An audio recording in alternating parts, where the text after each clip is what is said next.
Matilda Kahotea and her drug rehab centre are in the business of saving lives. She's taking people that are in the too hard box, you know. No one else wants to give us a go.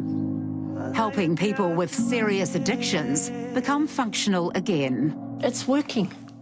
I can tell you it's working. I've seen it working. They're going home, they're staying home, they're working, they're reconnected with their families and their kids. Now she and her centre have been accused on social media and by National's Mark Mitchell of being a front for gangs and drugs. Did you know that drugs were on the property? No, I didn't know. I didn't know there was drugs on the property. For Matilda Kahotea, the last month has been a living nightmare. Nga Kete Wananga, the centre she's worked so hard to open, was raided in October by police as part of a wider crackdown on the gangs. Guns, money and drugs were found, and a 38-year-old gang member was arrested. There were calls for the centre to be immediately shut down. Put them in a program inside a remand centre rather than putting them out in the community. The questions are this: who's running these facilities? Have they been vetted? The inference was that somehow you knew your mother of gang members, they must be involved, and this is just a front for a gang pad. What would you say to that? No, it's not. It's a healing space. These are our people we're trying to help. We don't see the patch on the back.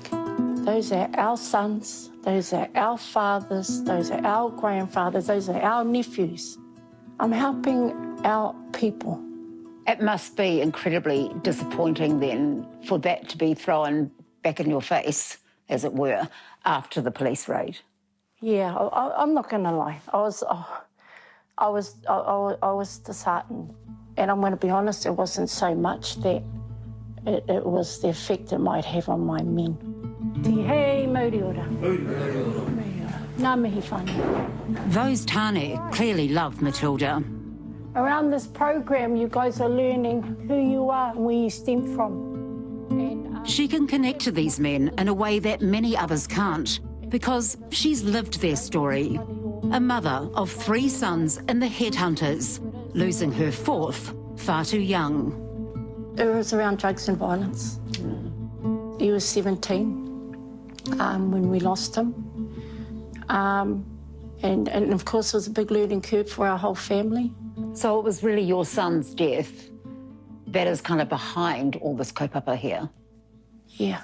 This is what started it all. This is what started it all. That and the other experiences that my other sons were having.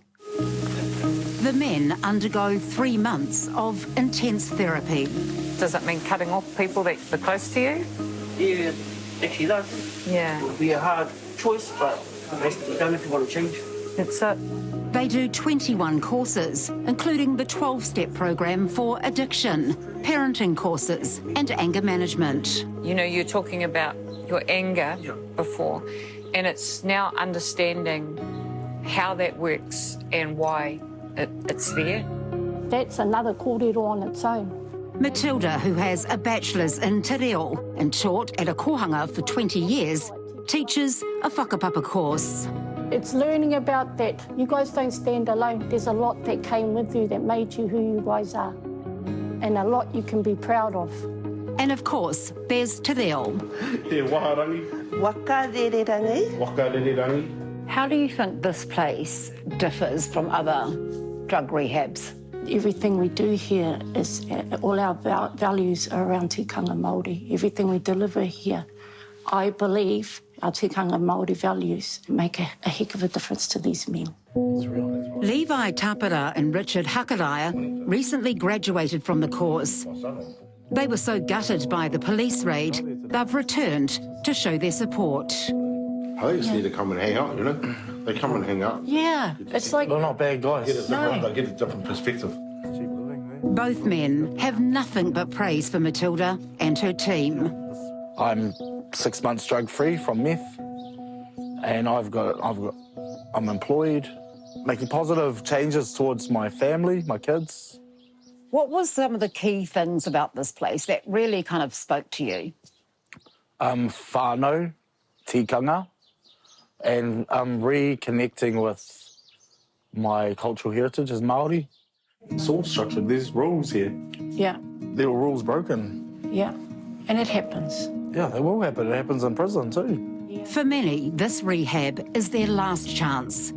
Richard Hakaraia applied to 10 facilities, but was turned down because of his serious criminal convictions. I've suffered from addiction since I was 12. You know, it was my way of coping with life. He says getting to the root of his trauma and drug addiction has changed his life. So I was involved in an incident 20 years ago, which costed another man his life. And for the last 18 years, I've just used drugs to suppress the feelings and thoughts that came with that. So for you, this place really worked. This place works magic. I'm 2 years clean. Oh, actually, I'm 23 months, 3 weeks and like 4 days. What do you say to the critics who really want to see Matilda shut down?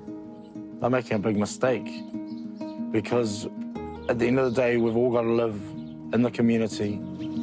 And returning to the community starts here, at this rambling country property. The men get their hands dirty, learning new skills like caring for the beehives and tending the gardens. It's educating them to see the values in this work and can help with them on their pathway, on their journey of healing. They even come in questioning, what the heck are we doing this for, Fire? But once they come through the program and learn what it's about, kaitiakitanga, aroha whanaungatanga, manakitanga, the seed's planted and it grows from there and they understand. Which makes the arrest last month so upsetting for Matilda. The man was a long-term resident of the rehab and she thought he was heading in the right direction. So Matilda, the man who was recently arrested here, he'd actually been here 5 months and you said he'd been doing pretty well. Yeah, he was doing really well. He's making good connections with family he hadn't seen for years and his children that he hadn't seen for years. And even around here, we gave him a lead role in maintenance where he's looking after the tools and everything. So it must have just been really disappointing for you when you got arrested. Yeah, it was. It hit my heart. It affected my mana and who I was as a person here. While the raid has cast a dark shadow over the centre, Matilda knows she's providing a critical service and she's determined to continue. I learnt from it too. I can't save everybody. I believed I could, I suppose. I'd love to save every guy that comes through here, but I've just been, taught a big lesson I can't. But I'm still going to have that belief. Keep trying, Fire. Yeah. Keep trying. I will. Ngā mihi. Tēnā koutou.